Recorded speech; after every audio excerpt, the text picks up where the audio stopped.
Spoilers ahead. Watch out, and take care. The movie begins with Curdy Church, a skilled assassin. On a rainy night in the city, Curdy eats on the sidewalk, while watching a club across the street. 3 American men leave the club, and chat with 3 women near the parking area. After the women leave, 3 more men join the group, making 6 in total. Curdy moves in closer, throws a bomb at the group, and kills them all, destroying their motorcycle. He then pulls a man's body from his bag, shoots a survivor, and places the gun in the survivor's hand, to make it appear as if a fierce battle took place. As he prepares to leave, he notices a beautiful woman in a blue dress, May, watching him from a distance. He ignores her, and quickly leaves before the police arrive. Later, Advisor Boone gets a report from Pihai about the explosion that killed his men. It's believed to be the work of a rival group, but Boone is skeptical. Chinese mobster Raja Don pays Curdy $60,000 in cash for his successful mission, but reveals the real job isn't finished until the enemy group's leader is killed. Raja Don shows Curdy a photo of his daughter, who was brutally murdered by the group. Moving on to a club, where Jimmy, an American, is impressively assembling weapons with his eyes closed. When someone tells him that someone is looking for him outside, Jimmy panics and runs away upon seeing Curdy. He races through Bangkok, taking breaks in pedicabs. Curdy follows closely. After a long chase, Jimmy crashes into a motorcycle, and is knocked out, allowing Curdy to catch him, who tries to assure that he means no harm, but Jimmy is suspicious, and tries to run again. Curdy explains he needs a gun for an important mission, and offers a golf club from his Chinese boss, in exchange for a gun. Jimmy agrees, fearing for his safety, and lets Curdy take as much ammunition as he needs, warning him the city is haunted.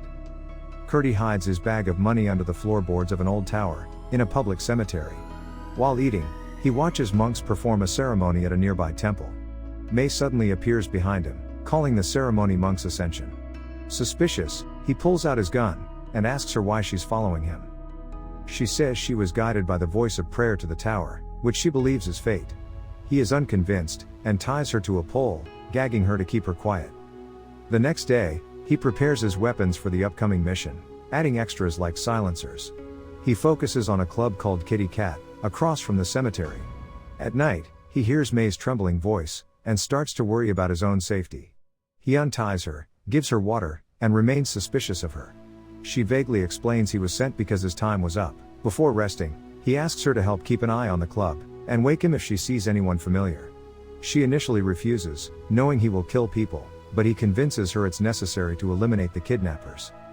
Soon after, a group arrives in front of the club, on motorcycles and in cars, opening fire on the guards.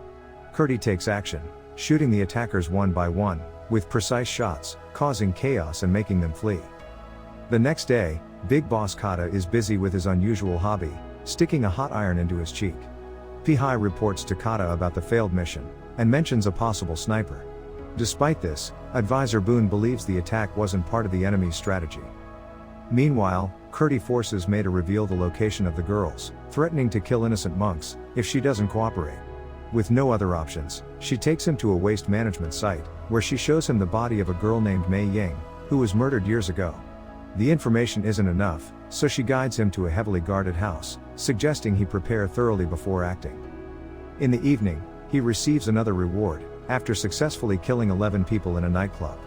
His anger grows when he learns they were targeted by the Chang Kao Group, a notorious human and drug trafficking syndicate, known for wiping out its enemies. Despite Raja Don's advice to stop, Curdy insists on finishing the job.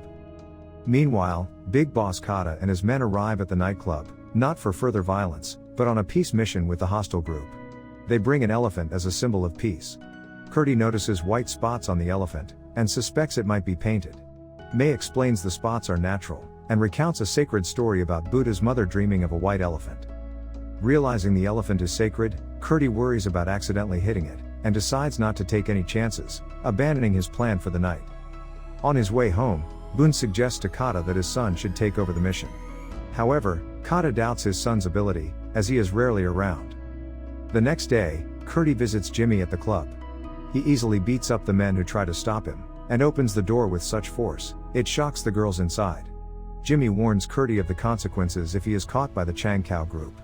He reveals he doesn't know who he's up against, has ended his collaboration with Raja Don, and now works alone.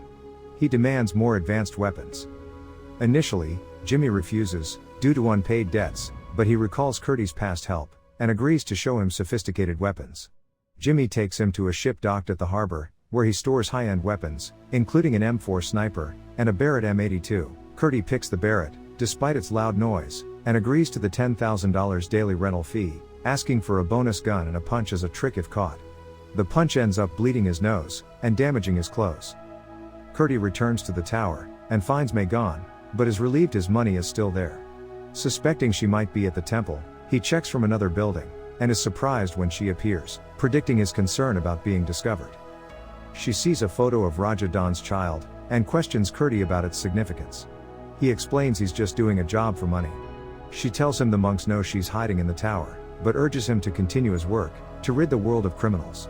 He is conflicted, unsure if his work is noble or harmful, but admits he needs the money. She warns him to take the same route back to avoid ghosts. He reaches a building, and spots girls being tortured by mobsters. Furious, he kills the mobsters with precise shots. May appears, distracting him, and a sniper's shot hits his left shoulder. He tries to return fire, but runs out of bullets, so he hides by a trash can, while the mafia searches for him. Curdy emerges, confronts two thugs near a parking lot, takes their car keys, and kills one who resists. He narrowly escapes the mafia's gunfire, drives chaotically, and eventually stops near a village. There, he discovers May and several frightened girls in the back of a truck. The girls refuse to leave, fearing the mafia will chase them, so May takes him back to the temple, where monks use a sacred potion and herbs to treat his wound. Meanwhile, Boone scolds his men for failing to kill Curdy, and contacts Jimmy to verify the weapons found on the building's roof. Jimmy claims the gun was from his store, but lies about being robbed and injured, providing a false description of the thief. Boone remains skeptical, and orders his men to keep an eye on Jimmy. Curdy notices mafia members watching Jimmy, from the top of the building, and attacks them. He meets with Jimmy to plan his next move. During the meeting, he answers a phone taken from a thug, and finds boss Kata on the line. Kata offers to negotiate, explaining most girls were sold by their parents to repay debts, and he made a small profit from their sales. Curdy is uninterested, and continues his mission. After the call, he discards the phone, and threatens to shoot Jimmy if he doesn't provide more guns. Jimmy reluctantly agrees, offering an assault rifle for $1,000 a day, and warning of the dangers outside. Back at the tower, May questions him about his feelings when killing. He says he does it for money, and feels no remorse. She is confused, unable to believe someone could kill just for money. She suggests he should repent, sensing he hides his true feelings. When the monk rings the bell, he realizes she has left, and sees her heading to the temple. He tries to contact Raja Don for the remaining payment, but is ignored. He follows Raja Don from his hotel to a brothel, pretending to be a customer, to gather information. A girl reveals Raja Don is on the top floor. When the girl screams, thugs start chasing Curdy. He defeats them, and breaks into Raja Don's room, and demands Raja Don fill his bag with money, and explain the true motive behind his work.